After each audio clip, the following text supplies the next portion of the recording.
been on the front line of fight against fear.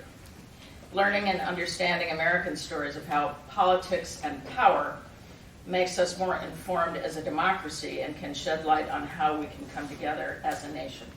This has always been really, really important to me.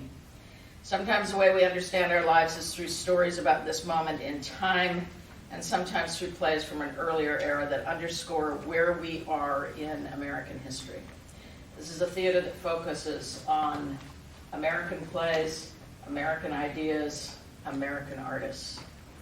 And we're rare in that. When I first came to Arena, I saw many theater companies had a chip on their shoulder about American writers and looked over to England and Europe for their writers, and I wanted to change that.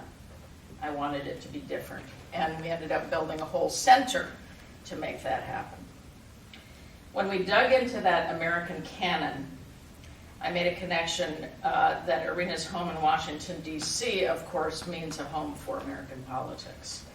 And in Washington, D.C., unlike any other American city, we're in the belly of the beast.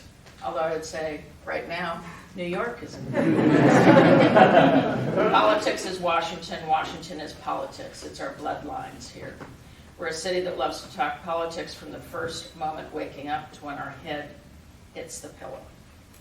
And Power Plays is a voice for both of these visions, to raise the voices and stories of unheard Americans from all points in history, and to spur political debate, search for truth, and the critique of power. This is our 10th produced Power Play, and we've already commissioned 23 of the 25. It's for every year of American history from 1770 to the 2010s.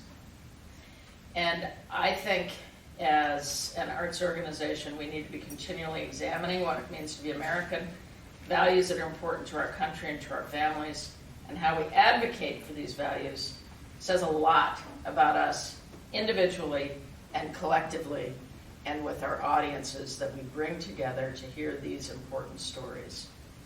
Ken Lin is someone that I've known for at least 20 years. Followed his career from the very, very early days. And we also produced one of his gorgeous plays, Kleptocracy, here, which caused quite a stir in this city. He's a brilliant storyteller. This is a Power Play commission. And the story is a contemporary view from the world of Hollywood around the horrors of the Chinese Exclusion Act of 1882. And because Ken goes between both of these worlds, he has